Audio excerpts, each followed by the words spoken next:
Mi prima me acosó y exige que cambie el nombre de mi bebé. Mi prima Carmen me llamó el día después de anunciar el nombre de mi hija a la familia. La llamamos Rosa, en honor a mi abuela que me crió cuando mis padres murieron. Carmen estaba gritando que había robado el nombre de su bebé y necesitaba cambiar el certificado de nacimiento inmediatamente. Dijo que había estado planeando llamar a su futura hija Rosa desde los 12 años y todo el mundo lo sabía. El problema era que Carmen no estaba embarazada, no estaba casada y ni siquiera estaba saliendo con alguien. Tenía 34 años y había estado diciendo que tendría hijos algún día durante la última década. Le dije que no podía reservar un nombre para un bebé hipotético y se volvió loca. Dijo que yo sabía cuánto significaba ese nombre para ella y lo había robado deliberadamente para lastimarla. Realmente me acusó de quedarme embarazada primero solo para usar el nombre antes que ella. Dijo que había arruinado todo su futuro porque ahora nunca podría tener su hija perfecta llamada Rosa. Le recordé que millones de personas se llamaban Rosa y aún podía usarlo. Dijo que ya no sería especial si mi hija lo tenía primero y todos pensarían que me copió. Quería la gloria de traer ese nombre de la abuela a la familia y yo le había robado ese momento. Durante los siguientes 3 meses, Carmen hizo mi vida un infierno. Se negó a reconocer que mi hija existía. En reuniones familiares se refería a ella como el bebé o tu hija, nunca Rosa. Les decía a los parientes que yo la había traicionado y robado su sueño. Realmente hizo una presentación de PowerPoint para Acción de Gracias, mostrando todas las veces que había mencionado querer llamar a su hija Rosa, incluyendo entradas de diario de secundaria y mensajes a amigas. Presentó esto a toda la familia mientras mi hija de 3 meses dormía en mis brazos. Exigió una votación familiar sobre si debía cambiar el nombre de mi hija. Mi tía paró eso inmediatamente, pero Carmen siguió presionando. Comenzó a comprar artículos de bebé con el nombre Rosa bordado y los exhibía en eventos familiares. Levantaba una manta diciendo que era para su futura Rosa real, la que se merecía el nombre. Publicaba fotos viejas de nuestra abuela con leyendas sobre cómo la abuela estaría devastada de que la nieta equivocada pudiera honrarla. Realmente llamó a la guardería de mi hija e intentó hacer que la llamaran por su segundo nombre en su lugar, diciendo que había una disputa familiar sobre el primer nombre.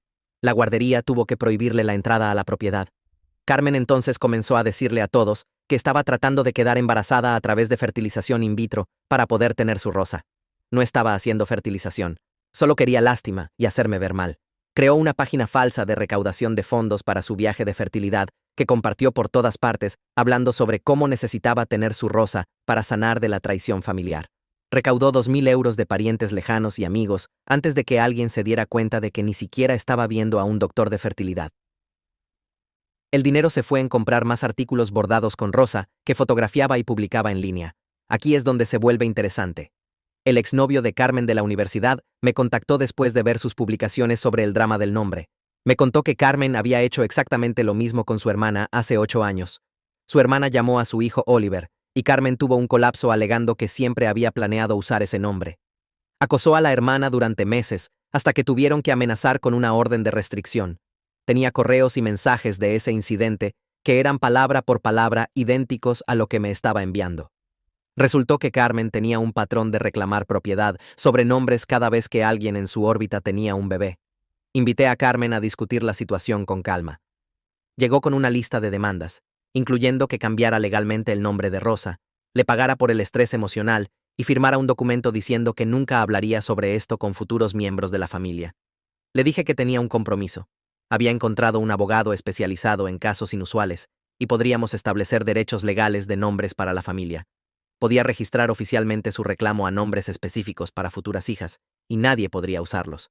Carmen estaba emocionada e inmediatamente comenzó a listar no solo Rosa, sino 12 otros nombres que quería reservar.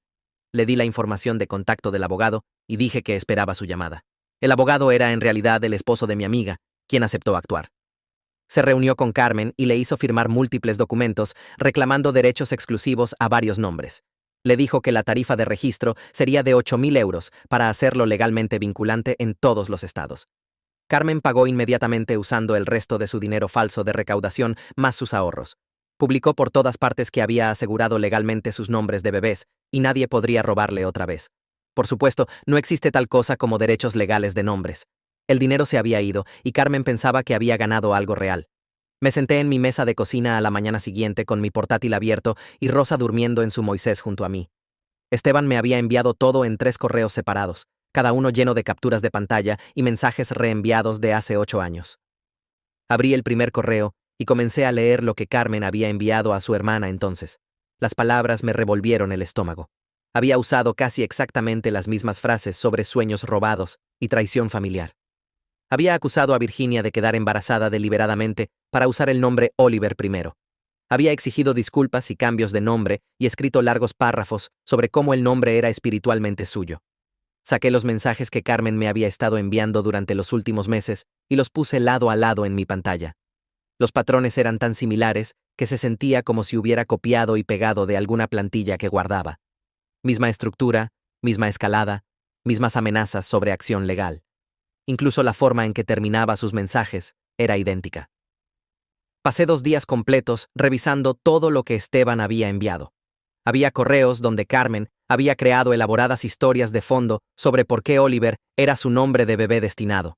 Había mensajes de texto donde había dicho a amigos mutuos que Virginia era una ladrona que había arruinado su futuro. Había capturas de pantalla de publicaciones en redes sociales donde se había pintado como víctima de un pariente cruel que no entendía el legado familiar. Cada cosa que me había hecho, se la había hecho a Virginia primero. Encontré el número de teléfono de Esteban en uno de sus correos y lo llamé. Respondió al segundo timbre y le pregunté si su hermana estaría dispuesta a hablar conmigo directamente. Dijo que Virginia había estado siguiendo mi situación en línea después de que él le contó y había estado esperando que me pusiera en contacto. Me dio su información de contacto y me dijo que mencionara su nombre para que supiera que era seguro hablar. Le envié un mensaje a Virginia esa misma tarde explicando quién era y lo que Carmen había estado haciendo. Respondió dentro de 1 hora diciendo que había estado esperando que alguien más experimentara lo que ella había pasado, porque sabía que Carmen lo haría otra vez. Programamos una videollamada para esa noche, después de que Rosa se durmiera. Virginia se veía cansada, incluso a través de la pantalla. Me dijo que había pasado 6 meses lidiando con el acoso de Carmen después de que nació su hijo. Carmen había aparecido en su casa sin avisar múltiples veces. Había llamado al lugar de trabajo de Virginia alegando que había una emergencia familiar solo para ponerla al teléfono. Había enviado regalos para el bebé con notas sobre cómo el niño equivocado estaba usando un nombre sagrado de la familia. Virginia dijo que lo peor era cómo Carmen hacía que todo sonara razonable cuando se lo explicaba a otras personas. Lo enmarcaba como un simple malentendido sobre tradiciones familiares, no como el acoso obsesivo que realmente era. Virginia y su esposo finalmente amenazaron con solicitar una orden de restricción y de repente Carmen se retiró completamente. Nunca se disculpó o reconoció que su comportamiento estaba mal. Solo siguió adelante como si nada hubiera pasado y comenzó a enfocarse en algo más. Virginia me advirtió que Carmen tenía un patrón de obsesionarse con cosas hasta que conseguía lo que quería o enfrentaba serias consecuencias legales. Dijo que la intervención familiar no funcionaría porque Carmen era muy buena haciendo el papel de víctima.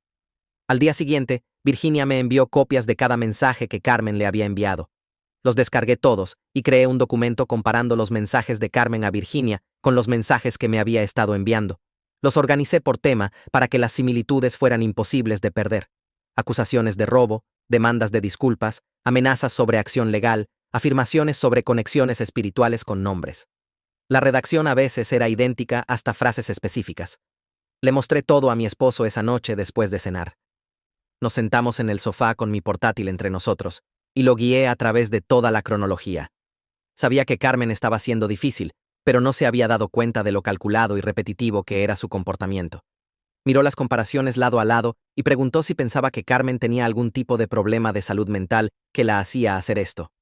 Dije que no sabía, pero que eso no cambiaba el hecho de que nos estaba acosando y había acosado a otras personas de la misma manera.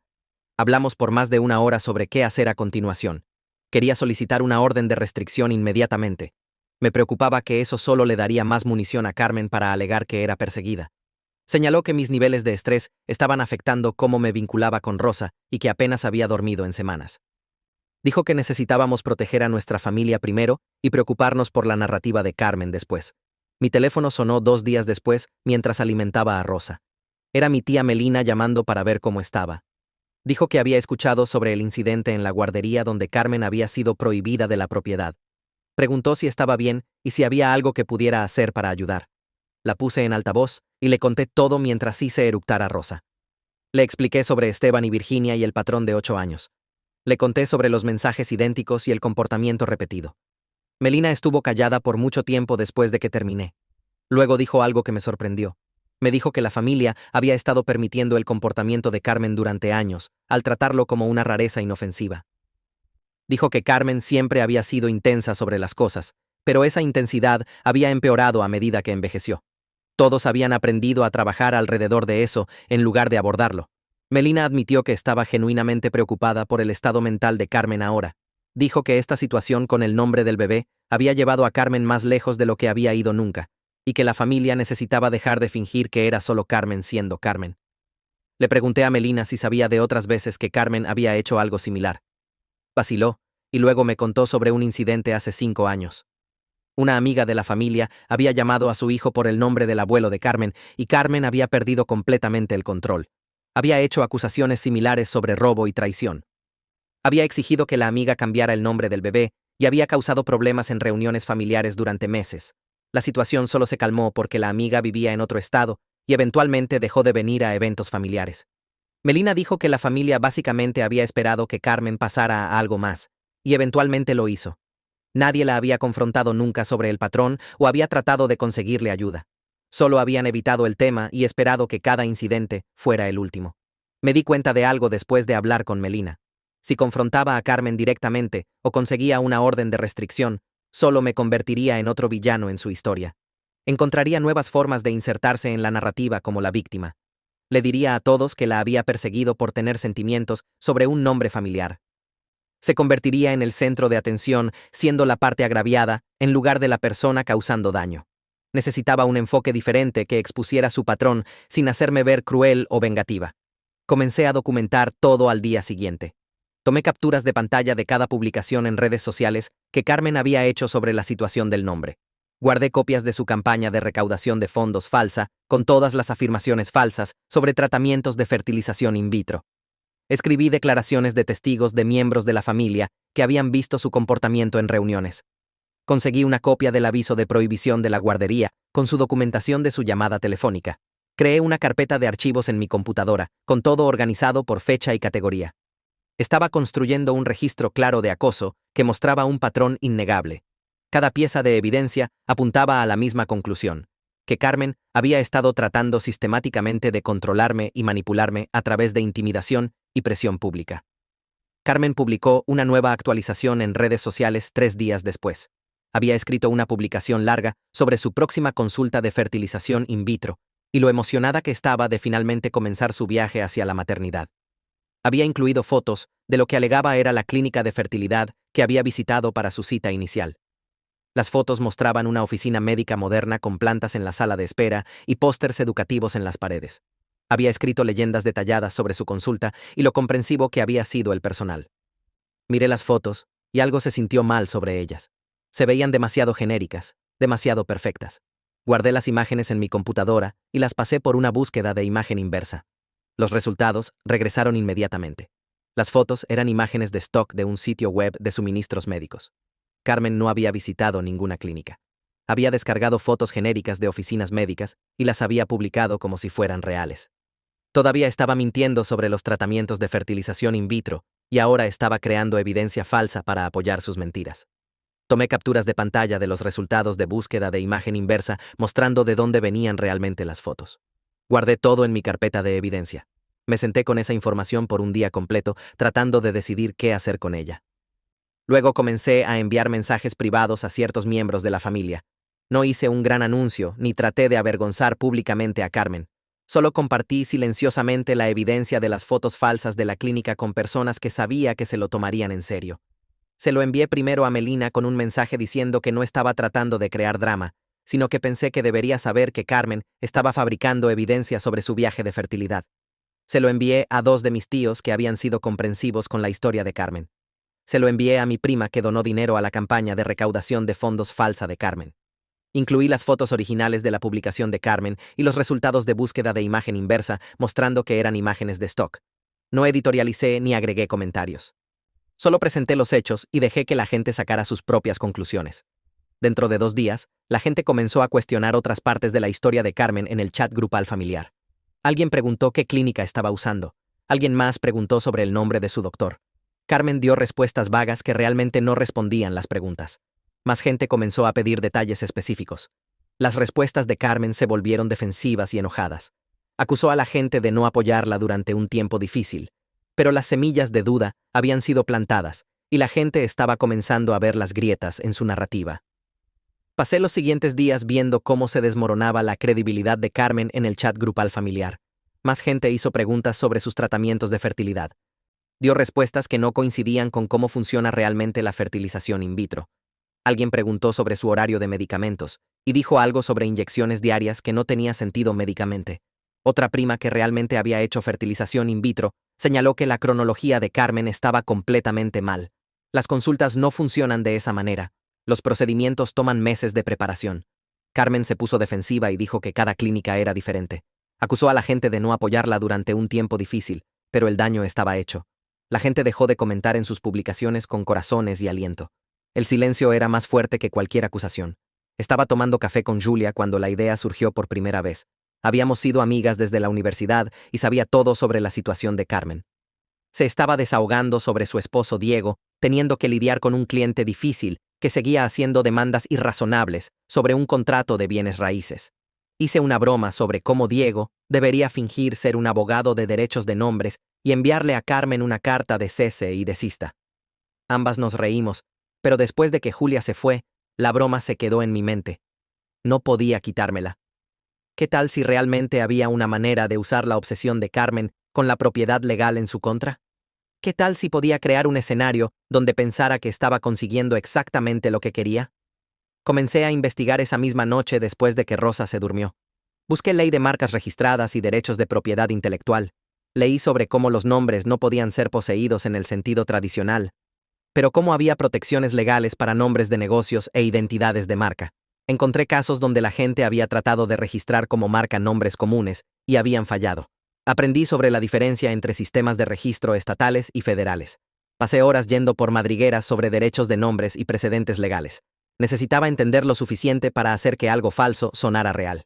El marco tenía que ser lo suficientemente creíble que Carmen no lo cuestionara. Quería documentos oficiales y autoridad legal. Podía darle eso. Para el final de la semana, tenía páginas de notas. Entendía cómo funcionaban los sistemas de registro para negocios. Sabía el lenguaje que los abogados usaban al presentar papeles. Tenía ejemplos de formularios oficiales y estructuras de tarifas. Me sentí lista para acercarme a Julia con el plan real en lugar de solo una broma. Le pedí a Julia que se reuniera conmigo para almorzar en un restaurante silencioso donde pudiéramos hablar privadamente. Llegó pensando que solo nos estábamos poniendo al día. Esperé hasta después de ordenar para mencionar a Diego. Le dije que tenía una pregunta seria sobre si estaría dispuesto a ayudarme con algo inusual. Se veía confundida. Le expliqué todo el plan. Una consulta legal falsa, donde Diego fingiría ser un abogado especializado en derechos de nombres familiares. Crearía documentos que se vieran oficiales. Haría que Carmen creyera que podía registrar legalmente nombres para futuros hijos. Julia dejó su tenedor y me miró fijamente. Preguntó si era en serio. Le mostré toda la evidencia que había recolectado. Los correos de Esteban sobre el incidente anterior de Carmen con su hermana. El patrón de comportamiento de 8 años.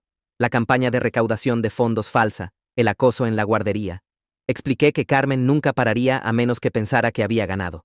Julia estuvo callada por mucho tiempo. Dijo que necesitaba hablar con Diego primero. No estaba segura de que accedería a algo así. Le dije que entendía, pero que se me estaban agotando las opciones para proteger a mi familia. 3 días después, Julia me llamó. Diego había accedido a reunirse conmigo para discutir el plan. Quería entender exactamente lo que estaba proponiendo antes de tomar decisiones. Nos reunimos en un café cerca de su oficina. Diego era un abogado de bienes raíces que se veía como tal con su traje y portafolios. Escuchó mientras le expliqué todo otra vez. Cuando terminé, hizo muchas preguntas. ¿Qué exactamente le estaría diciendo a Carmen? ¿Qué documentos estarían involucrados? ¿Habría algún intercambio de dinero? Le dije que Carmen probablemente ofrecería pagar tarifas de presentación porque así es como pensaba que funcionan los sistemas legales. Diego me detuvo ahí. Dijo que no podía tomar dinero por servicios legales falsos. Eso sería fraude. Pero si Carmen asumía que había tarifas y eligió pagarlas basándose en sus propias conclusiones, eso era diferente. Quería límites claros. Seguiría el juego con la consulta. Crearía los documentos falsos, pero no pediría explícitamente dinero, ni alegaría estar proporcionando servicios legales reales. Si Carmen sacaba sus propias conclusiones, eso era cosa suya. Pasamos las siguientes 2 semanas creando el sistema interestatal de registro de nombres familiares. Diego tenía acceso a plantillas de documentos legales a través de su trabajo. Las modificamos para que se vieran oficiales, pero cambiamos suficientes detalles para que fueran claramente falsas para cualquiera que supiera qué buscar. Creamos un formulario de solicitud de múltiples páginas pidiendo prueba de conexión emocional con cada nombre. Diseñamos certificados que parecían venir de una oficina gubernamental. Escribimos una explicación sobre proteger tradiciones de nombres familiares a través de líneas estatales. Todo sonaba ridículo cuando lo decías en voz alta, pero en papel, con el lenguaje legal correcto y formato oficial, se veía casi creíble. Diego dijo que la clave era hacerlo lo suficientemente complicado que Carmen pensara que era real, pero lo suficientemente obvio que debería cuestionarlo. Si no lo cuestionaba, eso probaba que no estaba pensando racionalmente. Practiqué la conversación que tendría con Carmen docenas de veces. Me paré frente al espejo de mi baño y ensayé diferentes formas de traer a colación la solución del abogado. Necesitaba que pensara que era su idea. No podía presionar demasiado o se volvería sospechosa. Tenía que dejar que llegara a la conclusión de que el registro legal era la respuesta a todos sus problemas. Anticipé cada demanda que podría hacer. Cambio de nombre, disculpa pública, compensación financiera, acuerdos firmados. Preparé respuestas que la redirigirían hacia la opción del abogado sin hacerlo obvio. Carmen publicó otra actualización de fertilización in vitro unos días después. Esta vez había incluido fotos de cajas de medicamentos que alegaba eran sus medicamentos de fertilidad. Pasé las imágenes por una búsqueda inversa y las encontré en un sitio web de suministros médicos. Todavía estaba usando fotos de stock. Varios miembros de la familia comentaron haciendo preguntas específicas sobre su doctor y clínica. Las respuestas de Carmen se volvieron más vagas. Dijo que quería privacidad sobre sus detalles médicos. Alguien señaló que había estado compartiendo detalles constantemente por semanas. ¿Por qué la repentina necesidad de privacidad? Carmen se duplicó. Publicó una larga diatriba sobre gente que no apoyaba su viaje. Dijo que la negatividad estaba afectando el éxito de su tratamiento. Necesitaba energía positiva de la familia. La sección de comentarios se llenó de silencio incómodo. Llamé a Carmen esa tarde. Le dije que quería hablar sobre encontrar una manera pacífica de seguir adelante. Respondió al primer timbre. Se lanzó inmediatamente a sus demandas. Quería que cambiara legalmente el nombre de Rosa. Quería una disculpa pública publicada en redes sociales. Quería que le pagara 3.000 euros por angustia emocional. Quería un documento firmado diciendo que nunca discutiría esta situación con futuros miembros de la familia. Siguió por 10 minutos sin dejarme hablar. La dejé hablar hasta cansarse. Cuando finalmente hizo una pausa, le dije que había estado pensando en sus preocupaciones. Dije que entendía que sentía que sus derechos habían sido violados. Saltó sobre esa palabra derechos. Dijo exactamente, tenía derechos sobre ese nombre. Estuve de acuerdo en que sentía fuertemente sobre proteger nombres. Luego mencioné que había estado hablando con un amigo abogado que me dijo algo interesante sobre sistemas de registro de nombres familiares. El tono de Carmen cambió inmediatamente. Preguntó qué quería decir con sistemas de registro. Expliqué lentamente que había marcos legales para proteger derechos de nombres dentro de familias. La gente podía registrar oficialmente su reclamo a nombres específicos para futuros hijos. Creaba un registro legal que prevenía que otros miembros de la familia usaran esos nombres. Carmen preguntó si esto era real. Le dije que mi amigo abogado lo había mencionado. No estaba segura de todos los detalles. Carmen exigió saber más. Preguntó cómo funcionaba, qué costaba, cuánto tomaba, si era vinculante en todos los estados. Tenía respuestas listas para cada pregunta. Había investigado lo suficiente para hacer que sonara completamente legítimo. El registro requería documentación de conexión emocional con cada nombre. Había tarifas de presentación para cada estado. El proceso tomaba unas semanas. Una vez registrados, los nombres estaban legalmente protegidos dentro de la estructura familiar. Carmen hizo las mismas preguntas de 3 maneras diferentes. Di respuestas consistentes cada vez. Para el final de la llamada, estaba preguntando cuándo podía reunirse con este abogado. Le dije a Carmen que necesitaba verificar con él primero, ya que se especializaba en casos inusuales y no siempre tomaba nuevos clientes. Preguntó por qué eso importaba si era un abogado real. Expliqué que el registro de nombres familiares era un área tan específica de la ley que solo unos pocos abogados la manejaban, lo que hacía sus servicios caros y selectivos. El tono de Carmen cambió de exigente a casi suplicante. Dijo que necesitaba esto, que era la única manera de proteger lo que era legítimamente suyo. Prometí contactarlo y ver qué podía arreglar. Me hizo jurar que lo llamaría ese mismo día. Accedí solo para sacarla del teléfono. Esperé 3 días completos antes de enviarle por mensaje la información de contacto de Diego. Cada día, me llamaba 2 veces preguntando si había escuchado del abogado todavía. La primera llamada vendría alrededor de las 10 de la mañana, la segunda alrededor de las 8 de la noche. Dejé que la mayoría fueran al buzón de voz. Cuando contestaba, le decía que todavía estaba esperando escuchar, que estaba revisando clientes potenciales, que este tipo de trabajo legal especializado requería consideración cuidadosa. Carmen se volvía más frenética con cada llamada. Dijo que el tiempo era importante porque otros miembros de la familia podrían tratar de registrar nombres primero. Le pregunté de qué otros miembros de la familia estaba preocupada. Listó 3 primas que estaban embarazadas o tratando de quedar embarazadas. Quería ganarles a la oficina de registro. En el tercer día, le envié el número de Diego con un mensaje diciendo que había accedido a reunirse con ella. Carmen respondió dentro de 30 segundos agradeciéndome y diciendo que lo estaba llamando inmediatamente. Diego había configurado todo perfectamente. Rentó un pequeño espacio de oficina en un edificio de abogados real en el centro donde trabajaba uno de sus colegas. Tenía tarjetas de presentación impresas que decían Diego García, abogado de derechos familiares. Incluso tenía una secretaria contestar el teléfono cuando Carmen llamó. La secretaria era en realidad la hermana de Diego que trabajaba desde casa y accedió a ayudar por una tarde. Tomó la información de Carmen y la programó para una consulta 2 días después.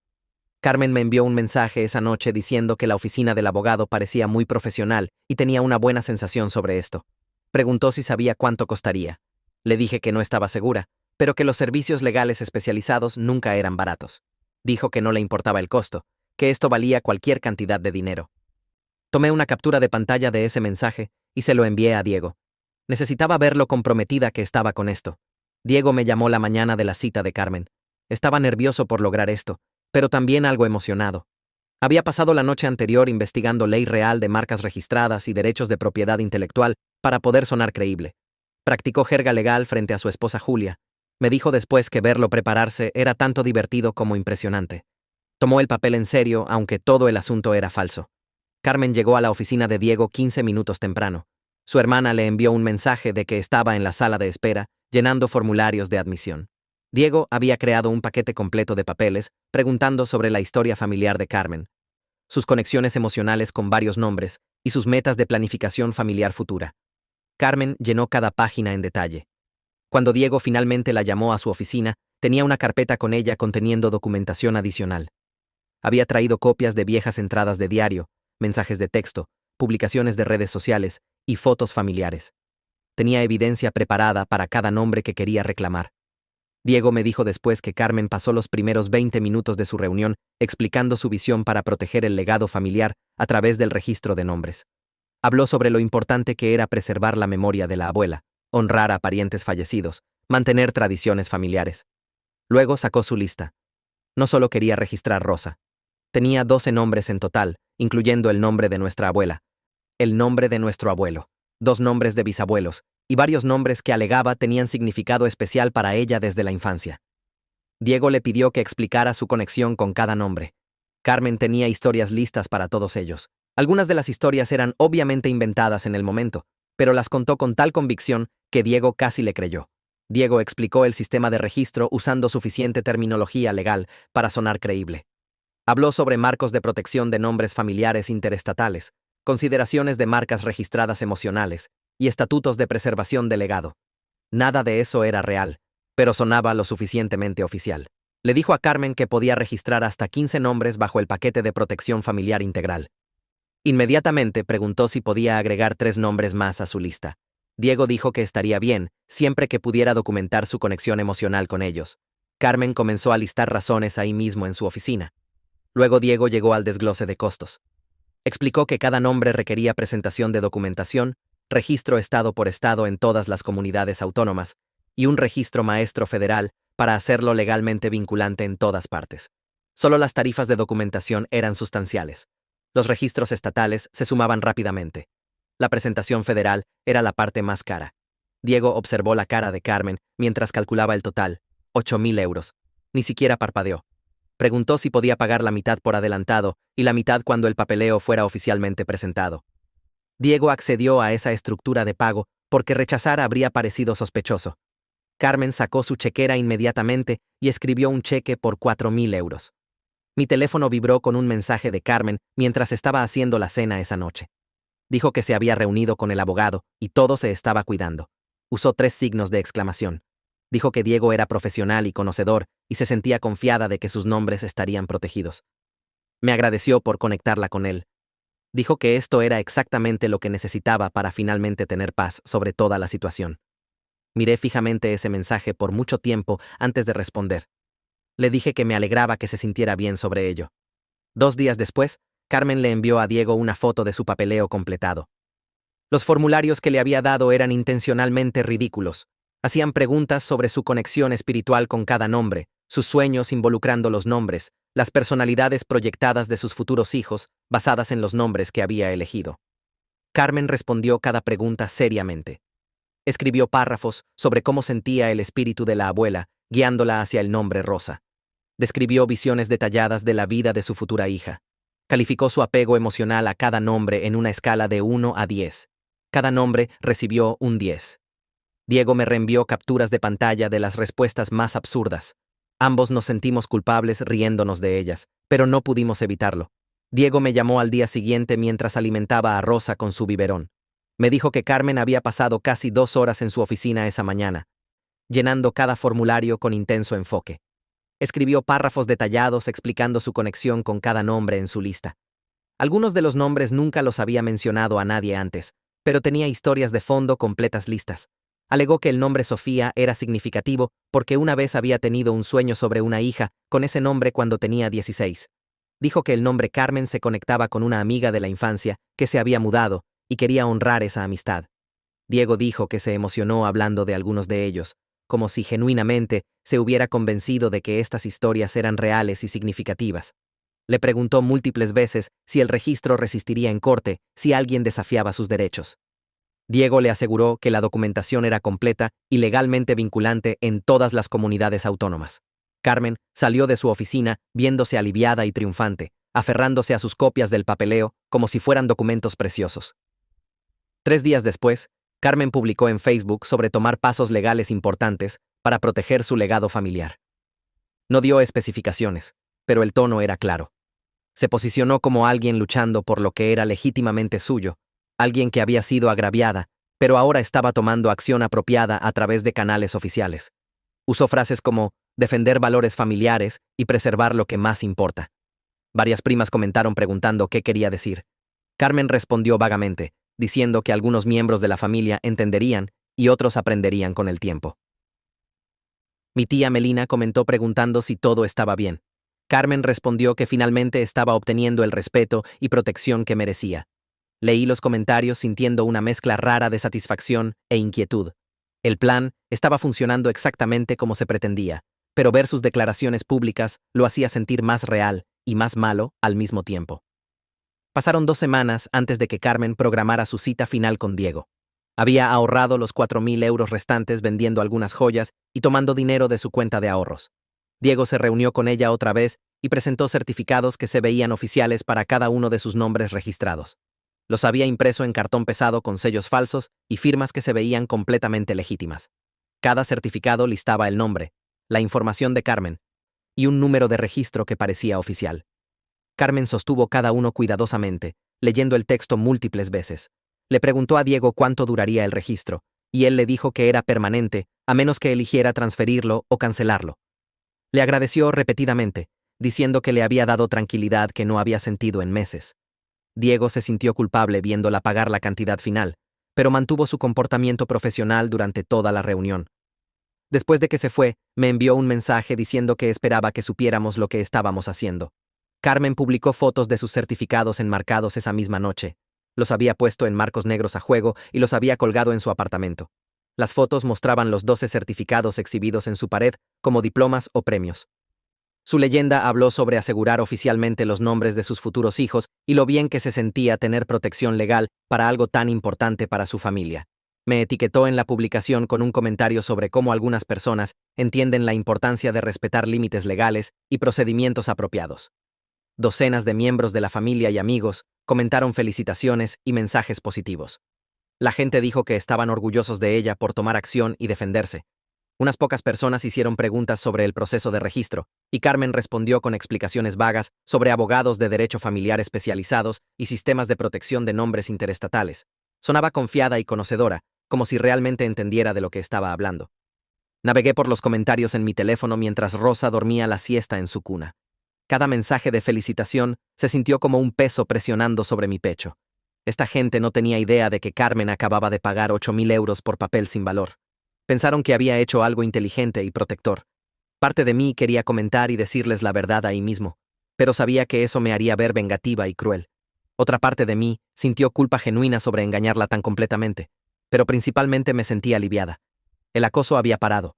Carmen ya no me estaba llamando ni apareciendo en eventos familiares con sus artículos monogramados. No estaba publicando cosas manipuladoras sobre la abuela ni tratando de poner gente contra mí. El estrés constante que había estado afectando mi habilidad de disfrutar tiempo con mi hija finalmente se había ido. Me dije que el fin justificaba los medios, aunque no estaba completamente convencida. Toda la actitud de Carmen hacia mí y Rosa cambió en días. En una barbacoa familiar ese fin de semana, realmente reconoció a Rosa por nombre por primera vez desde que lo anuncié. Se acercó a mí mientras estaba cambiando el pañal de Rosa y dijo que era un bebé hermoso. Preguntó cuántos años tenía Rosa ahora e hizo charla normal sobre hitos del bebé. Incluso trajo un pequeño regalo, un conejito de peluche que me entregó sin comentarios puntiagudos o gestos dramáticos. Fue agradable y civil durante toda la tarde, hablando conmigo como si no hubiéramos pasado meses en un conflicto intenso. Otros miembros de la familia notaron el cambio y parecieron aliviados. Mi tío hizo una broma sobre todos finalmente llevándose bien otra vez. Carmen sonrió y dijo algo sobre cómo la claridad legal ayuda a todos a seguir adelante. Seguí el juego, actuando como si hubiéramos alcanzado algún tipo de entendimiento mutuo. Se sintió surreal fingir que todo estaba bien cuando sabía que la fundación de su paz era una mentira completa. Las siguientes 3 semanas fueron las interacciones familiares más normales que había experimentado desde antes del nacimiento de Rosa. Carmen asistió a cada reunión y me trató como una prima regular en lugar de como una enemiga. Habló constantemente sobre sus futuros hijos y los nombres que había protegido. Le diría a la gente sobre el significado de cada nombre y por qué había elegido registrarlos. Mostró fotos de sus certificados a cualquiera que pareciera interesado. La mayoría de los miembros de la familia solo asintieron educadamente, no entendiendo realmente de lo que estaba hablando, pero contentos de que pareciera contenta. Mi mamá me preguntó privadamente si sabía de qué se trataba la cosa legal de nombres de Carmen. Le dije que Carmen había encontrado alguna manera de sentirse segura sobre sus planes familiares futuros y parecía estar ayudándola. Mamá dijo que solo estaba contenta de que el drama hubiera terminado y todos pudieran relajarse otra vez. Estuve de acuerdo. Aunque sabía que el drama estaba lejos de terminar, solo estaba pausado. En una cena familiar 3 semanas después de que Carmen consiguiera sus certificados, mi tía Melina me llevó aparte en la cocina. Preguntó directamente si sabía algo sobre el registro legal de nombres de Carmen. Su tono no era acusatorio, pero era serio y preocupado. Dijo que había estado curiosa sobre todo el asunto y había hecho algo de investigación en línea. Había buscado sistemas de registro de nombres familiares interestatales y no encontró nada. Había contactado a 2 abogados de derecho familiar preguntando sobre procedimientos de protección de nombres y ambos le habían dicho que no existía tal cosa. Incluso había llamado al Colegio de Abogados Estatal tratando de verificar las credenciales de Diego en derecho de nombres familiares y no pudo encontrar ningún registro de esa especialidad. Melina me miró cuidadosamente y preguntó si tenía alguna idea por qué había pagado Carmen realmente. Sus ojos eran agudos y sabios como si ya hubiera descubierto la mayoría y solo necesitara que yo confirmara. Tomé una decisión de segundo en esa cocina con Melina, esperando mi respuesta. No podía seguir mintiendo a su pregunta directa, y honestamente, estaba cansada de cargar el secreto sola. Pregunté si podíamos hablar privadamente, y me llevó al porche trasero donde nadie más podía escuchar. Saqué mi teléfono y le mostré todo. Los correos de Esteban sobre el patrón de Carmen hace 8 años, los mensajes de Virginia describiendo acoso idéntico, la documentación del comportamiento de Carmen durante los últimos meses. Luego expliqué todo el plan. Cómo Diego no era realmente un abogado de derechos de nombres porque eso no era una cosa real. Cómo habíamos creado documentos falsos y un marco legal ficticio para parar el acoso de Carmen. Cómo Carmen había pagado 8.000 euros por certificados que no significaban absolutamente nada. Le dije a Melina que me había sentido acorralada sin otras opciones. Carmen no pararía. La familia no se lo estaba tomando en serio y necesitaba proteger a mi hija del estrés y drama constantes. Admití que sabía que era engañoso y probablemente malo, pero no sabía qué más hacer.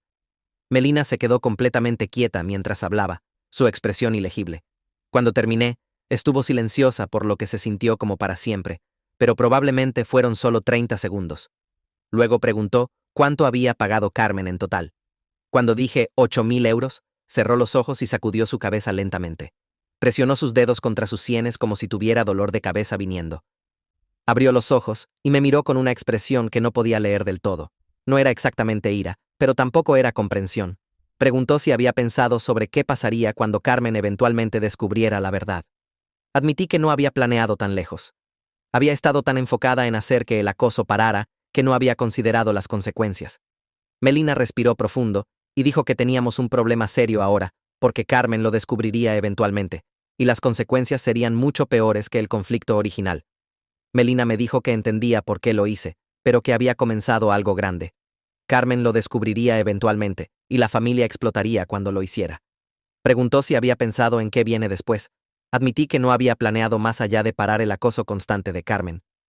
Había estado tan enfocada en proteger a Rosa y terminar el estrés, que no pensé en qué pasa después de que Carmen descubra la verdad. Melina dijo que necesitaba tiempo para descubrir cómo manejar esto, y me pidió que no le dijera a nadie más todavía. Estaba preocupada por el estado mental de Carmen cuando lo descubra, y quería tener un plan listo antes de que eso pasara. Accedí a mantenerme callada, y me fui a casa sintiendo que el peso se había desplazado, pero no desaparecido. 2 días después, el padre de Carmen, Aarón, me llamó. Dijo que estaba ayudando a Carmen con algo de papeleo, y notó que el bufete de abogados no aparece en ninguna base de datos del Colegio de Abogados Estatal. Mi estómago se hundió. Le dije a Aarón que necesitaba hablar con él en persona y arreglamos reunirnos en un café a la mañana siguiente. Apenas dormí esa noche repasando lo que diría y cómo lo explicaría. Cuando entré al café, Aarón ya estaba ahí con una carpeta frente a él. Se veía cansado y confundido, no enojado todavía. Me senté y saqué mi teléfono. Le mostré todo. Los correos de Esteban sobre Carmen haciendo exactamente esto mismo hace 8 años con su hermana Virginia. Los mensajes de Virginia describiendo acoso idéntico sobre el nombre Oliver. La documentación de Carmen llamando a la guardería de Rosa. La campaña de recaudación de fondos falsa, donde recaudó 2.000 euros alegando que necesitaba fertilización in vitro. Luego expliqué el plan del abogado falso. Le conté sobre Diego accediendo a seguir el juego, sobre el sistema inventado de registro de nombres familiares interestatales, sobre los 8.000 euros que Carmen pagó por certificados que no significan nada. Expliqué que me sentía acorralada sin otras opciones. Carmen no pararía. La familia no se lo estaba tomando en serio y necesitaba proteger a mi hija del drama constante. Aarón se sentó completamente quieto mientras hablaba. Cuando terminé, preguntó cuánto había pagado Carmen en total. Dije 8.000 euros. Cerró los ojos y presionó sus dedos contra sus sienes. Los abrió y me miró con una expresión que era parte ira, parte tristeza. Dijo que sabía que Carmen tenía problemas, pero no se dio cuenta de lo serios que eran sus patrones.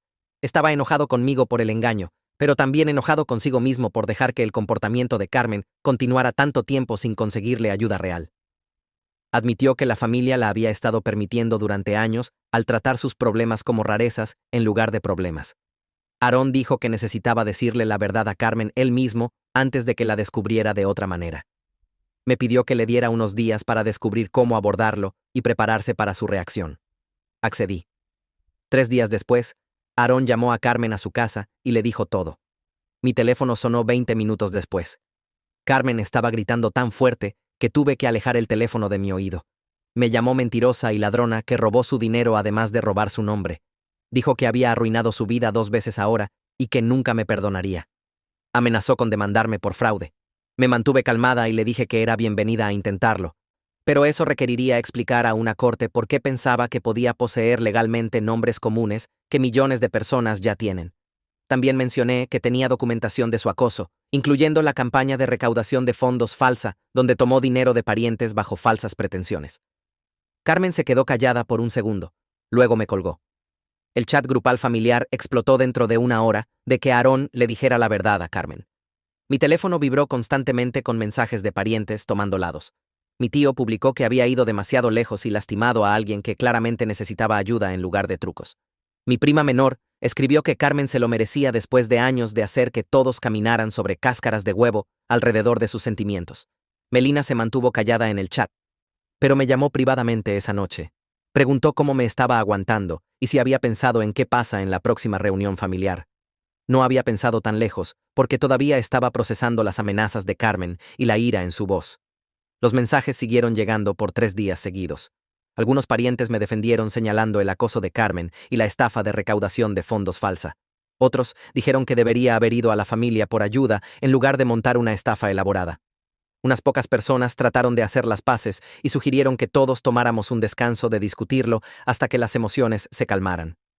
Carmen publicó en redes sociales esa noche, con una larga explicación sobre ser traicionada por la familia. Alegó que había orquestado todo porque estaba celosa de su relación cercana con nuestra abuela. Dijo que el abogado falso probaba que estaba dispuesta a mentir y manipular para lastimarla. La publicación recibió docenas de comentarios de sus amigas que no conocían toda la historia. Se unieron alrededor de ella y me llamaron nombres terribles. Luego publicó capturas de pantalla de los certificados que Diego le había dado, señalando detalles que deberían haberle dado pistas de que eran falsos. Estaba tratando de mostrar que no era estúpida por caer en ello mientras también se pintaba como la víctima. Para el segundo día, gente que donó a su recaudadora de fertilización in vitro comenzó a comentar en sus publicaciones, pidiendo su dinero de vuelta. Alguien encontró las fotos de stock originales que había usado de la clínica de fertilidad y publicó imágenes de comparación.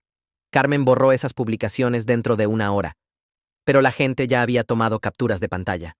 Su narrativa se estaba desmoronando en tiempo real mientras más gente cuestionaba su versión de los eventos.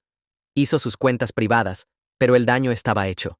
Parientes que habían sido comprensivos con ella comenzaron a hacer preguntas sobre el dinero de recaudación de fondos y si realmente planeaba usarlo para fertilización in vitro. Melina me llamó el cuarto día y dijo que estaba organizando una reunión familiar para discutir todo. Específicamente, dijo que Carmen no sería invitada porque necesitábamos hablar abiertamente sobre la situación y descubrir los próximos pasos. Pregunté si tenía que venir y dijo que sí, que evitarlo haría las cosas peores. La reunión pasó en la casa de Melina el domingo por la tarde. 15 parientes aparecieron, lo que fue más de lo que esperaba. Aarón estaba ahí viéndose exhausto. Mi tío, que defendió a Carmen en el chat grupal, se sentó en la esquina con los brazos cruzados. Melina comenzó diciendo que necesitábamos abordar dos problemas separados. Primero, era el patrón de comportamiento y acoso de Carmen. Segundo, era mi respuesta, y si cruzó una línea. La conversación se calentó inmediatamente. Mi tía dijo que Carmen obviamente tenía problemas de salud mental, y yo me había aprovechado de eso en lugar de ayudarla a conseguir tratamiento. Señalé que había intentado hablar con Carmen múltiples veces, y la familia no había hecho nada mientras ella llamaba a la guardería de mi hija y hacía una estafa de recaudación de fondos falsa. Aarón habló y admitió que había permitido el comportamiento de Carmen durante años, haciendo excusas y esperando que lo superara. Dijo que se sentía culpable por no tomarlo en serio hasta que escaló tanto. Mi tío argumentó que eso no excusaba lo que hice, que engañar a alguien para que pagara 8.000 euros por documentos legales falsos era fraude independientemente del comportamiento de Carmen.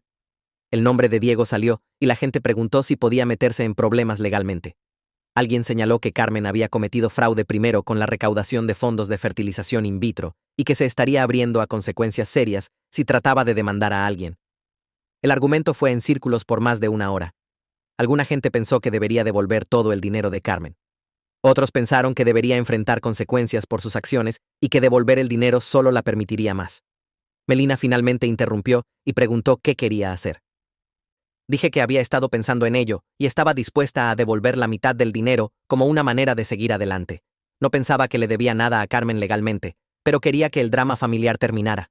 También dije que Diego había accedido a devolver su mitad, lo que totalizaría 4.000 euros regresando a Carmen. Mi tío sacudió la cabeza y dijo que eso no era suficiente, que necesitaba devolver todo y disculparme. Pero Melina lo cortó y dijo que era un compromiso justo dado todo lo que Carmen había hecho. Preguntó si alguien más tenía pensamientos, y la mayoría de la gente se mantuvo callada. Aarón dijo que aceptaría el dinero en nombre de Carmen. Luego le dijo a todos que Carmen había comenzado a ver a una terapeuta hace 2 días para trabajar sus patrones de comportamiento obsesivo. Se disculpó por no tomar sus problemas en serio antes y por dejar que llegara a este punto. Me miró directamente cuando dijo que entendía por qué me sentía acorralada sin otras opciones. La reunión terminó sin resolución real, pero al menos la gente había dicho lo que necesitaba decir. Escribí un cheque por 4.000 euros y se lo di a Aarón antes de irme. Lo dobló y lo puso en su cartera sin mirarlo. Durante los siguientes 2 meses, Carmen no vino a ninguna reunión familiar. Escuché a través de varios parientes que todavía estaba en terapia y trabajando en sí misma. La prima de mi mamá mencionó haber visto a Carmen en el supermercado y dijo que parecía más calmada, menos frenética que lo usual. Otro pariente dijo que Carmen había reconocido a su terapeuta que su comportamiento hacia mí había estado mal y era dañino. No sabía si eso era verdad o solo lo que la gente quería creer. La dinámica familiar cambió en formas que no había esperado. Algunos parientes fueron más cálidos conmigo ahora, como si respetaran que me había defendido a mí misma y a mi hija. Me pararon en reuniones para preguntar cómo estaba Rosa, y realmente parecían interesados en la respuesta. Otros parientes se volvieron distantes, incómodos con toda la situación, incluso si entendían por qué hice lo que hice. Me darían sonrisas educadas, pero evitarían conversación real. Las reuniones de días festivos se sintieron diferentes, más silenciosas de alguna manera, como si todos estuvieran siendo cuidadosos de no traer nada controversial. 6 semanas después de la reunión familiar, Aarón se detuvo en mi casa con un sobre. Dijo que era de Carmen y que le había pedido que lo entregara. Lo abrí después de que se fue y encontré una carta escrita a mano en papel de cuaderno simple. Carmen no se disculpó exactamente, pero escribió que reconocía que había hecho mi vida difícil y que entendía por qué sentí que tenía que tomar medidas extremas. Dijo que su terapeuta la estaba ayudando a ver patrones en su comportamiento que no había reconocido antes. El último párrafo pidió que nos mantuviéramos alejadas una de la otra en eventos familiares, que ambas necesitábamos espacio para seguir adelante. Le envié un mensaje a Aarón, que accedía al arreglo de distancia. Por los siguientes meses, logramos evitarnos exitosamente. Si terminábamos en la misma reunión, me quedaría en un cuarto mientras ella se quedaba en otro. Unas pocas veces nos cruzamos en pasillos o puertas y asentíamos educadamente, pero no dijimos nada. Era frío y incómodo, pero mejor que la alternativa. Mi cumpleaños vino y se fue sin drama. Acción de Gracias pasó, y Carmen se sentó en el extremo opuesto de la mesa. Navidad llegó, y para entonces, Rosa tenía 10 meses, jalándose en muebles y balbuceando constantemente. La fiesta navideña familiar fue en la casa de Melina otra vez. Me senté en el suelo con Rosa mientras jugaba con un set de vasos apilables. Los tiraría y se reiría, luego me miraría para apilarlos otra vez. Mi tía vino y observó por un minuto antes de decir que Rosa tenía los ojos y sonrisa de la abuela. Otros 2 parientes comentaron sobre ello durante la noche. ¿Cuánto se parecía Rosa a la abuela que todos habíamos amado? Observé a mi hija jugar, completamente inconsciente del caos que su nombre había causado, y pensé sobre lo complicadas que podían ser las familias. Me quedé en el lado opuesto del cuarto, organizando los juguetes de Rosa mientras los parientes se mezclaban alrededor de nosotras. Carmen se paró cerca de la cocina con mi prima Jennifer, sus voces bajas, pero llevando a través del espacio. Escuché a Carmen mencionar el nombre de su terapeuta y algo sobre sesiones semanales. Jennifer preguntó cómo iba la terapia, y la respuesta de Carmen me hizo congelar a medio movimiento con un elefante de peluche en mi mano. Dijo que su terapeuta la ayudó a entender que había estado tratando de controlar el legado familiar porque se sentía invisible en la estructura familiar. Explicó que verme convertirme en madre y honrar la memoria de la abuela la hizo darse cuenta de que no tenía un papel claro o identidad dentro de nuestra familia ya. Las palabras sonaron ensayadas, pero genuinas, como si hubiera practicado decirlas en voz alta. Jennifer murmuró algo comprensivo, y Carmen continuó hablando sobre patrones de comportamiento y necesidad de validación. Puse el elefante cuidadosamente y me moví a un área diferente, no queriendo escuchar más. La autoconciencia en su voz me perturbó más que su ira anterior. Melina me encontró en el pasillo cerca del baño 3 semanas después, en otra reunión familiar. Me llevó a un dormitorio vacío y cerró la puerta detrás de nosotras. Se sentó en el borde de la cama y me hizo señas para que me sentara a su lado. Me dijo que había estado pensando sobre todo lo que había pasado y creía que tanto Carmen como yo necesitábamos tocar fondo antes de que las cosas pudieran mejorar. Carmen necesitaba enfrentar consecuencias reales por su comportamiento en lugar de que los miembros de la familia lo excusaran. Yo necesitaba confrontar mi propia capacidad para manipulación cuando era empujada demasiado lejos. Las palabras de Melina fueron directas pero no unkind. Dijo que ver la situación desarrollarse le mostró lo fácilmente que la gente buena podía justificar acciones dañinas cuando protegían a sus familias. Apretó mi mano y se paró, diciendo que esperaba que ambas hubiéramos aprendido algo valioso del lío que habíamos creado juntas. La culpa se infiltró durante momentos silenciosos durante los siguientes meses. Estaría alimentando a Rosa o doblando ropa y de repente recordaría la expresión en la cara de Carmen cuando su padre le dijo la verdad. Mi esposo me encontró llorando en nuestro dormitorio una noche y finalmente le conté cuánto me molestaba el engaño. Escuchó sin juzgar y sugirió que hablara con alguien profesional sobre ello. Comencé a ver a una terapeuta en marzo, 8 meses después de que toda la situación comenzó. La terapeuta me ayudó a trabajar los sentimientos complicados sobre proteger a mi familia versus los métodos que elegí. Dijo que mi instinto de proteger a Rosa era completamente válido y natural. El plan del abogado falso cruzó líneas éticas, pero vino de un lugar de desesperación después de agotar otras opciones. Me preguntó qué haría diferentemente si me enfrentara a la misma situación otra vez. Dije que probablemente haría lo mismo, pero me sentiría culpable sobre ello antes. Las sesiones me ayudaron a entender que proteger a mi familia estaba bien, pero el método que elegí vino con costos que todavía estaba procesando. Algunas noches, todavía me despertaba pensando en los 8.000 euros y las publicaciones triunfantes de redes sociales de Carmen antes de que saliera la verdad. La boda de mi prima pasó el verano siguiente, 14 meses después de que anuncié por primera vez el nombre de Rosa a la familia. La ceremonia fue al aire libre en un viñedo, y la recepción se movió a un granero decorado con luces de cuerda y flores. Usé un vestido azul y cargué a Rosa en mi cadera mientras agarraba mi collar. Carmen llegó sola y se sentó varias filas detrás de nosotras durante la ceremonia. En la recepción, estaba tomando algo de la mesa de refrigerios cuando Carmen apareció a mi lado. Miró a Rosa por un largo momento antes de hablar. Dijo que Rosa era un nombre hermoso y que nuestra abuela estaría orgullosa. Su voz era silenciosa y estable, sin el borde frenético que solía llevar. Le agradecí y nos paramos ahí en silencio incómodo por unos segundos. Se alejó sin decir nada más, y la observé unirse a un grupo de primas cerca de la pista de baile. No era perdón exactamente, y no era reconciliación. Era reconocimiento de que ambas habíamos seguido adelante de lo peor de ello. A veces ese es el mejor resultado posible cuando la familia lastima a la familia.